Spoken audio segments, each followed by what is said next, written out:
Êtes-vous debout ce matin, le cœur déjà lourd, anticipant les défis, les frustrations et les tensions de la journée à venir? À peine les yeux ouverts, le poids du monde pèse-t-il déjà sur vos épaules? Et vous vous demandez où vous trouverez la force non seulement de survivre, mais de vivre d'une manière qui honore Dieu. Peut-être luttez-vous avec votre propre impatience face à vos enfants, votre colère dans les embouteillages, ou votre anxiété face aux incertitudes. Vous aspirez à la paix, mais le tumulte intérieur crie plus fort. Vous désirez aimer, mais l'épuisement et le ressentiment prennent souvent le dessus. Vous savez que vous êtes appelés à une vie différente, une vie qui reflète le caractère de Christ. Mais cet idéal semble si lointain, si inaccessible par vos propres forces. Comment réagir avec douceur quand la critique fuse? Comment conserver la joie quand les nouvelles sont décourageantes? Comment rester patient quand tout semble aller de travers? La réponse ne se trouve pas dans un effort de volonté plus grand, ni dans une discipline de fer que nous nous imposerions. La réponse est un secret divin, une promesse vivante, celle de ne plus combattre seul.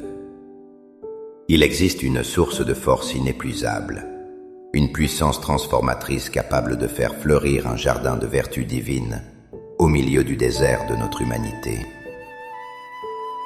C'est la puissance du Saint-Esprit. Dans les instants qui suivent, nous n'allons pas simplement demander de l'aide à Dieu. Nous allons l'inviter à opérer en nous une transformation profonde, en cultivant en nous ce que la Bible appelle les fruits de l'esprit. Avant de former nos requêtes, il est essentiel de saisir une vérité spirituelle fondamentale qui change tout. Un fruit ne se fabrique pas par l'effort, il pousse naturellement d'une source de vie.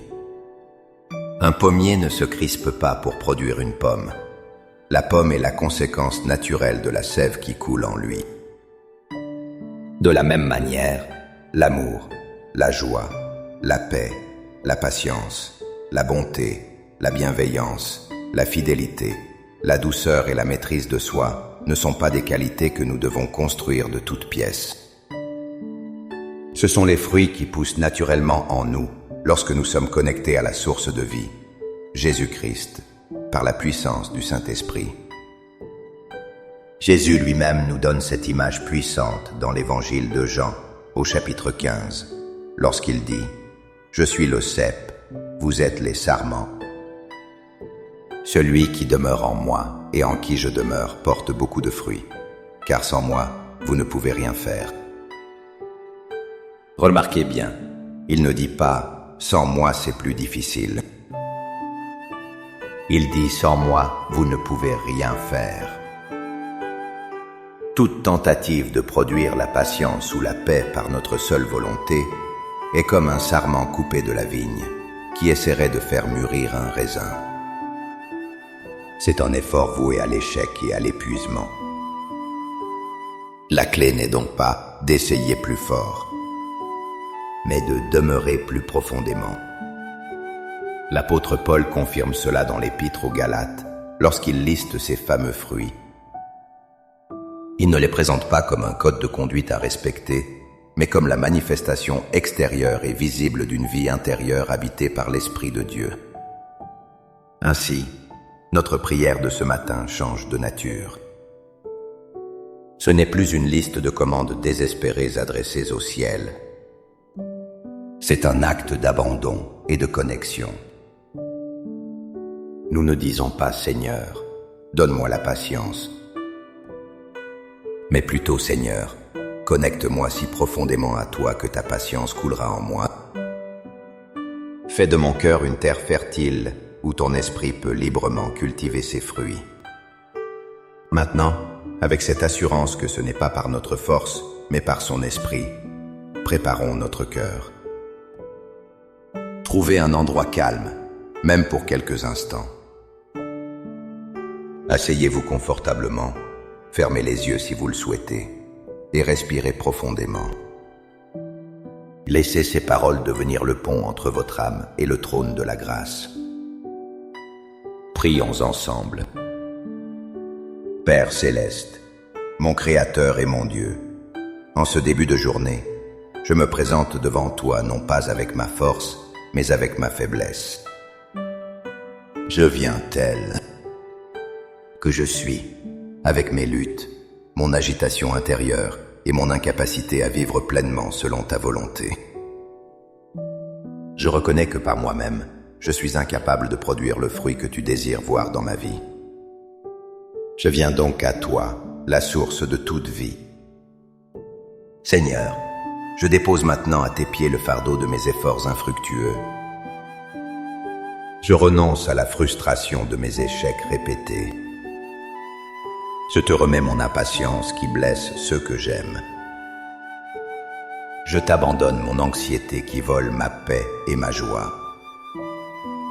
Je dépose ma tendance à juger, à critiquer et à manquer de bienveillance. Je me libère du besoin de tout contrôler, de réagir avec colère et de céder à mes impulsions. Je reconnais mon vide et je t'invite, Saint-Esprit, à venir le remplir. Père, au nom de Jésus, je te demande maintenant de faire ton œuvre en moi. Saint-Esprit, je t'invite à faire grandir en moi le fruit de l'amour. Pas un amour basé sur mes sentiments, mais ton amour divin, inconditionnel.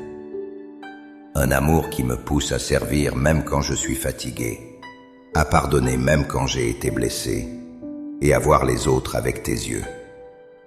Fais grandir en moi la joie. Non pas le bonheur passager qui dépend des circonstances, mais une joie profonde et stable, ancrée dans la certitude de ton amour et de ta souveraineté, même au milieu des épreuves. Fais grandir en moi la paix. Cette paix qui surpasse toute intelligence, qui garde mon cœur et mes pensées en Jésus-Christ. Une paix intérieure qui reste ferme même lorsque le monde extérieur est en tumulte. Fais grandir en moi la patience. La capacité de supporter les retards, les contretemps et les faiblesses des autres sans irritation ni colère. Donne-moi la patience envers mes proches, envers mes collègues et même envers moi-même.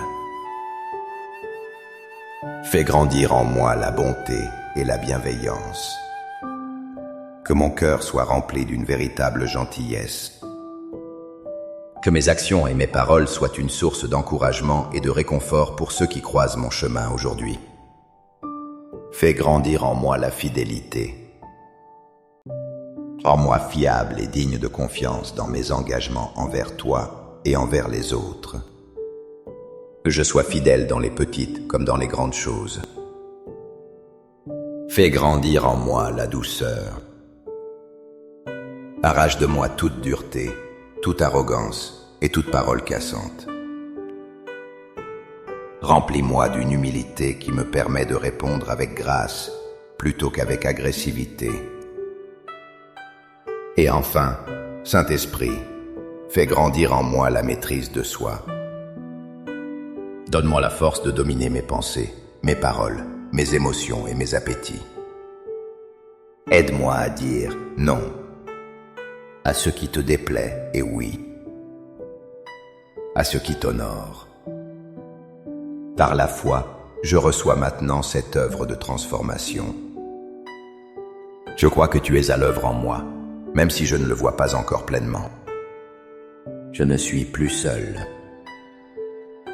pour affronter cette journée. Tu es avec moi, en moi, travaillant à travers moi. Je te remercie, Père, pour le don de ton Esprit Saint. Je m'attends à voir tes fruits se manifester dans ma vie aujourd'hui. Au nom puissant de Jésus. Amen. Cette prière n'est pas une formule magique, mais le début d'une marche quotidienne. Tout au long de cette journée, lorsque l'impatience ou l'anxiété se lèvera, rappelez-vous doucement, Saint-Esprit, je dépends de toi. Produis ton fruit en moi maintenant. C'est une aventure de foi, une invitation à laisser Dieu faire en vous ce que vous ne pouvez pas faire pour vous-même. Si cette prière a touché votre cœur et vous a encouragé, n'hésitez pas à aimer cette vidéo pour que d'autres puissent la trouver.